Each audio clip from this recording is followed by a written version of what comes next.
sees the curtain pulled back on the millennia-old battle between the organizations of good luck and bad luck that secretly affects everyday lives. This is directed by Peggy Holmes and is the first film from Skydance Animation, having premiered on Apple TV Plus in August. Now, while the premise did show some promise, feeling like something akin to the glory days of Pixar or even some of DreamWorks' better films, and it certainly had a lot of ambition, that unfortunately didn't always translate well into the final product, and it causes this to be one of those films that tries so much that it's to its own detriment. Now, the animation does look nice, and the voice acting's fine all around for what it is. I wouldn't call this film the most visually stunning experience out there, but it certainly is colorful, so at least it didn't look dull, and a lot of what the story entails, along with the ideas brought up, isn't dull on paper, because some of the ideas are interesting, like the notion of luck being created by magical creatures like leprechauns and dragons in these completely separate lands. Like I said, it definitely takes a page out of the same book as studios like Pixar, where you have very literal personifications of abstract concepts, so it might not reinvent the wheel in that regard, but I figured if the film at least took all this in an interesting direction, then it would still work, especially since you have plenty of voice talent in Simon Pegg, Lil Rel Howery, Whoopi Goldberg, and Jane Fonda, among others in the supporting cast, all of whom would have no problem bringing a lot of these fun ideas to life. And with them you also have Eva Noblezada, who's a solid lead as Sam, our protagonist who's an orphan with a lot of bad luck. And Noblezada certainly tries here. In the film's opening sequence, we get a nice introductory moment to her with this cute musical number that I thought was going to set the stage nicely for her character and this movie's tone, as it seemed to establish this would have a fun enough personality. But the issue is that while this film contains a lot of interesting ideas and throws a lot at us, it's all never really met with any sort of true emotional resonance.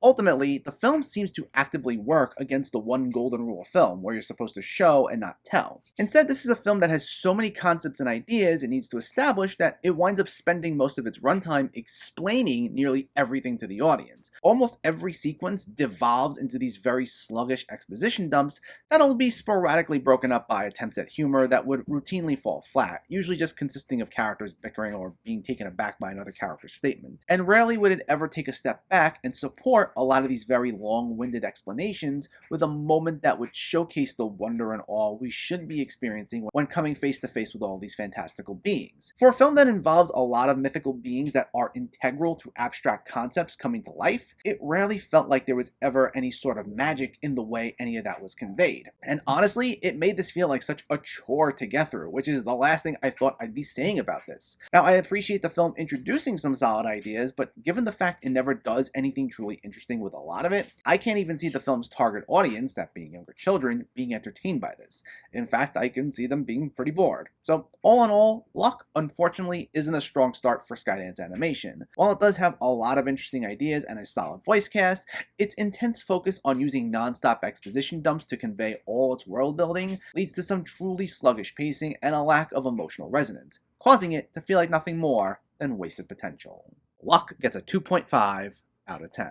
So let me know, did you see Luck, or are you planning to see it, and what were your thoughts? How does this compare to Apple TV Plus's other movies, and how does it compare to the other animated movies you've seen this year? Let me know in the comments below so we can discuss. Also, if you enjoyed this video, please give it a like, and share it, and for more movie reviews and film discussion, please make sure to hit that subscribe button to stay updated. Thanks for watching everyone, and keep having fun with film.